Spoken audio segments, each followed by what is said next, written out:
जी नमस्कार, मैं हूं प्रज्ञा रश्मि और आप सभी का स्वागत है हमारे YouTube चैनल हिंदी ज्ञान वाहिनी पर। मुंशी प्रेमचंद की सरस कहानियों की श्रृंखला में मैं उनकी ये अगली कहानी सवा सेर गेहूं लेकर के आई हूं, जिसका वाचन मेरे द्वारा किया गया है। यदि आपको ये कहानी पसंद आती है तो कृपया हमारे चैनल को लाइक, शेयर और सब्सक्राइब करना बिल्कुल ना भूलें तथा बेल आइकन को जरूर दबाएं, जिससे कि आपको आने वाली अगली कहानी जल्दी से जल्दी मिल सके।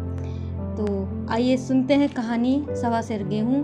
किंतु उससे पहले मैं इस कहानी की भूमिका में कुछ कहना चाहती हूँ, जिससे कि आपको कहानी समझने में और आसानी हो जाए। तो जो ये सवा सेर गेहूं कहानी है, यह देश की आज़ादी से पूर्व एक ऐसी कहानी है जिसमें एक गरीब किसान जो कि बहुत कठिन परिस्थितियों का सामना करते हुए शोषण की पराकाष्ठा को झेलने के लिए विवश है। कहानी का प्रमुख पात्र शंकर शोषक वर्ग द्वारा ऐसी कठिन परिस्थिति का सामना करता है कि अंततोगत्वा उसे आजीवन बंधुआ मजदूर बनना पड़ता है, लेकिन सवा सेर गेहूं का बोझ फिर भी नहीं उतार पाता। इसी बोझ का भार उसकी मृत्यु के पश्चात उसके मासूम पुत्र द्वारा भी बंधुआ मजदूरी करके चुकाने का प्रयास किया जाता है, किंतु कब तक ये सवा सेर गेहूं का कर्ज चुकाएगा ये तो उसे भी पता नहीं। तो आइए शुरू करते हैं कहानी सवा सेर गेहूं। किसी गरीब गांव में शंकर नाम का एक कुर्मी किसान रहता था। सीधा साधा गरीब आदमी था। अपने काम से काम, ना किसी से के लेने में ना देने में, छक्का पंजा ना जानता था। छल प्रपंच की उसे छूट भी ना लगी थी। ठगे जाने की चिंता न थी। ठग विद्या ना जानता था। भोजन मिला खा लिया, ना मिला चबेने पर काट दी। चबेना भी न मिला तो पानी पी लिया और राम का नाम लेकर सो रहा। किंतु जब कोई अतिथि द्वार पर आ जाता था तो उसे इस निवृत्ति मार्ग का त्याग करना पड़ता था। विशेषकर जब साधु महात्मा पदार्पण करते थे तो उसे अनिवार्यतः सांसारिकता की शरण लेनी पड़ती थी। खुद भूखा सो सकता था, पर साधु को कैसे भूखा सुलाता, भगवान के भक्त जो ठहरे। एक दिन संध्या समय एक महात्मा ने आकर उसके द्वार पर डेरा जमाया। तेजस्वी मूर्ति थी, पीताम्बर गले में, जटा सिर पर, पीतल का कमंडल हाथ में, खड़ाऊं पैर में, ऐनक आंखों पर। संपूर्ण वेश उन महात्माओं का सा था जो रईसों के प्रासादों में तपस्या, हवा गाड़ियों पर देवस्थानों की परिक्रमा और योग सिद्धि प्राप्त करने के लिए रुचिकर भोजन करते हैं। घर में जौ का आटा था, वह उन्हें कैसे खिलाता। प्राचीन काल में जौ का चाहे कुछ महत्व रहा हो, पर वर्तमान युग में जौ का भोजन सिद्ध पुरुषों के लिए दुष्पाच्य होता है, मतलब आसानी से पचन के योग्य नहीं होता। बड़ी चिंता हुई कि महात्मा जी को क्या खिलाऊं। आखिर निश्चय किया कि कहीं से गेहूं का आटा उधार लाऊं, पर गांव भर में गेहूं का आटा न मिला। गांव में सब मनुष्य ही मनुष्य थे, देवता एक भी न था। अतएव देवताओं का खाद्य पदार्थ कैसे मिलता। सौभाग्य से गांव के विप्र महाराज के यहाँ से थोड़े से मिल गए। उनसे सवा सेर गेहूं उधार लिया और स्त्री से कहा कि पीस दे। महात्मा ने भोजन किया और लंबी तान कर सोए। प्रातःकाल आशीर्वाद देकर अपनी राह ली। विप्र महाराज साल में 2 बार खलिहानी लिया करते थे। शंकर ने दिल में कहा, सवा सेर गेहूं उन्हें क्या लौटाऊं, पसेरी के बदले कुछ ज्यादा खलिहानी दे दूं, ये भी समझ जाएंगे, मैं भी समझ जाऊंगा। चैत में जब विप्र जी पहुंचे तो उन्हें 1.5 पसेरी के लगभग गेहूं दिया और अपने को उऋण समझकर उसकी कोई चर्चा न की। विप्र जी ने फिर न मांगा। सरल शंकर को क्या मालूम था कि यह सवा सेर गेहूं चुकाने के लिए मुझे दूसरा जन्म लेना पड़ेगा। धीरे धीरे 7 साल गुजर गए।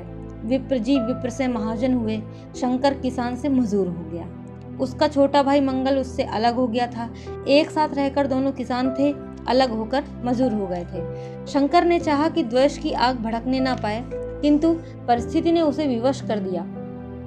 जिस दिन अलग अलग चूल्हे जले वह फूट फूट कर रोया। आज से भाई भाई शत्रु हो जाएंगे। एक रोएगा तो दूसरा हंसेगा। एक के घर में मातम होगा तो दूसरे के घर गुलगुले पकेंगे। प्रेम का बंधन, खून का बंधन, दूध का बंधन आज सब टूटा जाता है। उसने भगीरथ परिश्रम से कुल मर्यादा का वृक्ष लगाया था, उसे अपने रक्त से सींचा था। उसका जड़ से उखड़ना देखकर उसके हृदय के टुकड़े हुए जाते थे। 7 दिनों तक उसने दाने की सूरत न देखी। दिन भर जेठ की धूप में काम करता और रात को मुंह लपेटकर सो रहता। इस भीषण वेदना और दुस्सह कष्ट ने रक्त ही जला दिया, मांस और मज्जा को घुला दिया। बीमार पड़ा तो महीनों खाट से न उठा। अब गुजर बसर कैसे हो। 5 बीघे के आधे खेत रह गए, 1 बैल रह गया। खेती क्या खाक होती। अंत को यहाँ तक नौबत पहुंची कि खेती केवल मर्यादा रक्षा का साधन मात्र रह गई। जीविका का भार मजूरी पर आ पड़ा।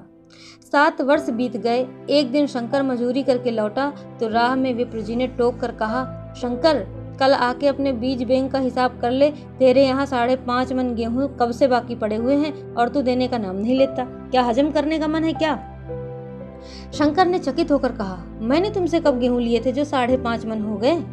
तुम भूलते हो मेरे यहाँ किसी का छटाक भर ना अनाज है ना 1 पैसा उधार। तो विप्र जी बोले, इसी नियत का फल तो भोग रहे हो कि खाने को नहीं जुड़ता। यह कहकर विप्र जी ने उस 1.25 सेर गेहूं का जिक्र किया जो आज के 7 वर्ष पहले शंकर को दिए थे। शंकर सुनकर अवाक रह गया। ईश्वर, मैंने इन्हें कितनी बार खलिहानी दी, इन्होंने मेरा कौन सा काम किया?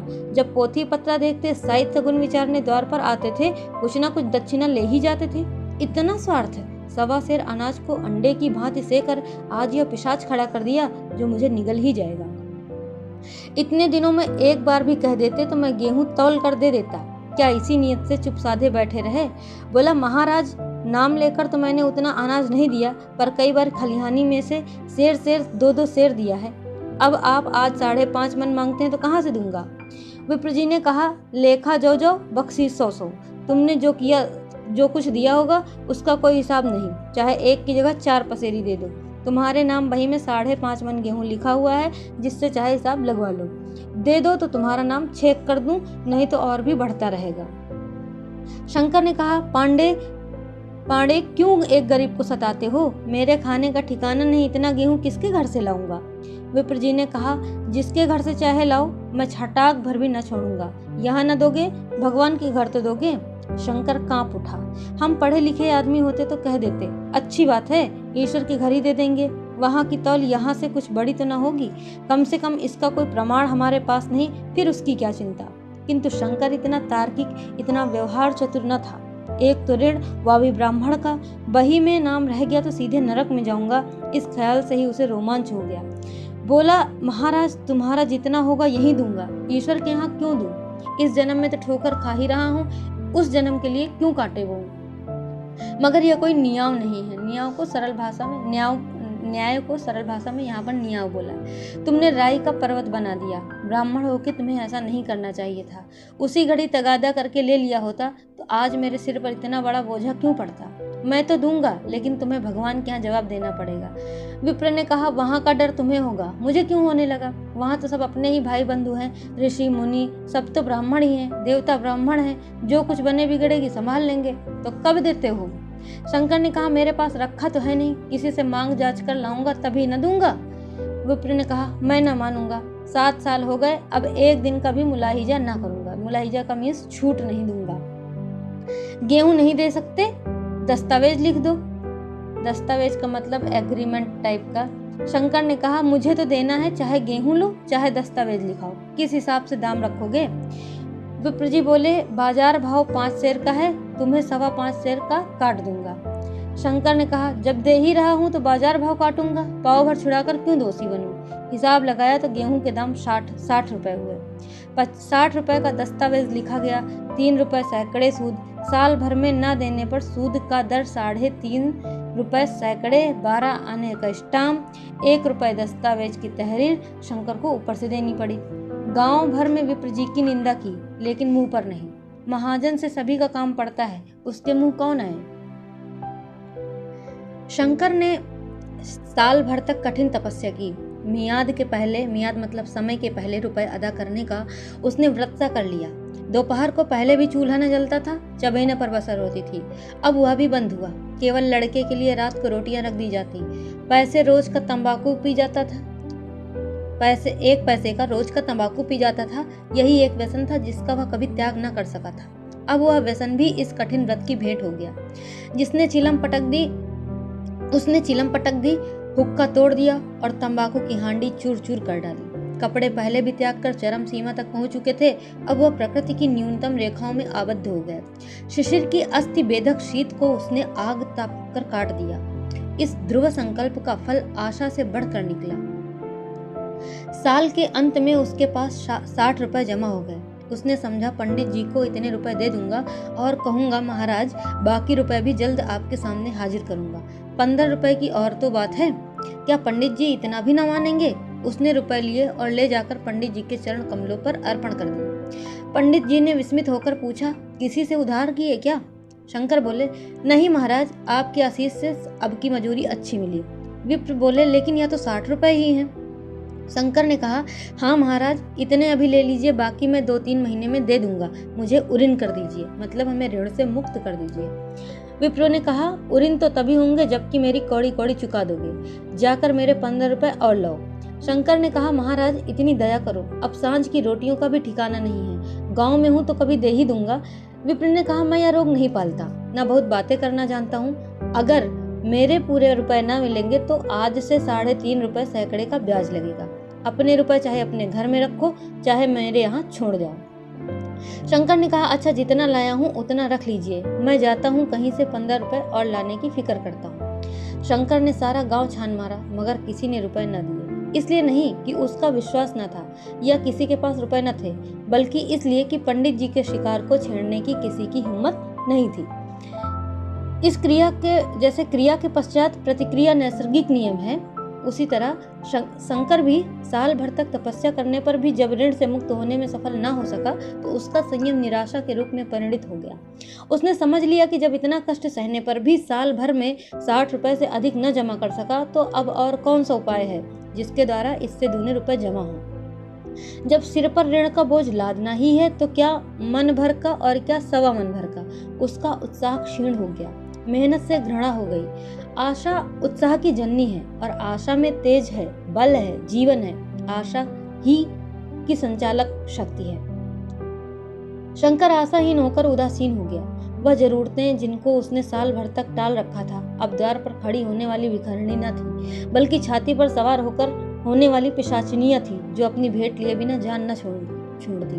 कपड़ों में चकत्तियों के लगने की भी एक सीमा होती है। अब शंकर को चिट्ठा मिलता तो वह रुपए जमा न करता, कभी कपड़े लाता, कभी खाने की कोई वस्तु। जहाँ पहले तमाकू ही पिया करता था वहाँ अब गांजे और चरस का चस्का भी लगा। उसे अब रुपए अदा करने की कोई चिंता न थी, मानो उसके ऊपर किसी का एक पैसा भी नहीं आता। पहले जूड़ी चढ़ी होती थी पर वह काम करने अवश्य जाता था, अब काम पर न जाने के लिए बहाना खोजा करता। इसी भांति 3 वर्ष निकल गए। विप्रजी महाराज ने एक बार भी तगाजा न किया। वह चतुर शिकारी की भांति अचूक निशाना लगाना चाहते थे। पहले से शिकार को चौंकाना उनकी नीति के विरुद्ध था।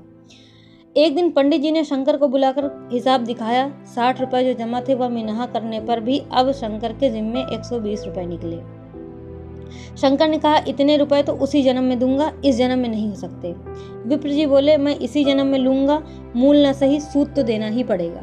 शंकर ने कहा, एक बैल है वह ले लीजिए, एक झोपड़ी है वह ले लीजिए, और मेरे पास रखा क्या है। विप्र जी बोले, मुझे बैल बधिया लेकर क्या करना है, मुझे देने को तुम्हारे पास बहुत कुछ है। शंकर बोला, और क्या है महाराज। विप्र बोले, कुछ नहीं है, तुम तो हो, आखिर तुम भी कहीं मजूरी करने जाते ही हो, मुझे भी खेती के लिए मजूर रखना ही पड़ता है।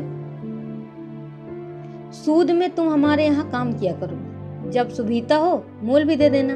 सच तो यो है कि अब तुम किसी दूसरी जगह काम करने नहीं जा सकते जब तक मेरे रुपए नहीं चुका दो। तुम्हारे पास कोई जायदाद नहीं है, इतनी बड़ी गठरी मैं किस एतबार पर छोड़ दूं।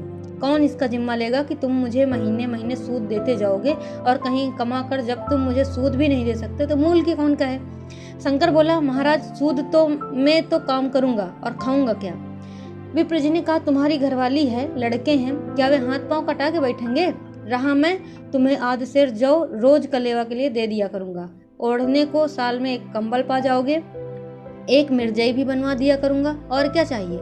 यह सच है कि और लोग तुम्हें छाने रोज देते हैं, लेकिन मुझे ऐसी गरज नहीं है, मैं तो तुम्हें अपने रुपए भराने के लिए रखता हूँ। शंकर ने कुछ देर गहरी चिंता में पड़े रहने के बाद कहा, महाराज यह तो जन्म भर की गुलामी हुई।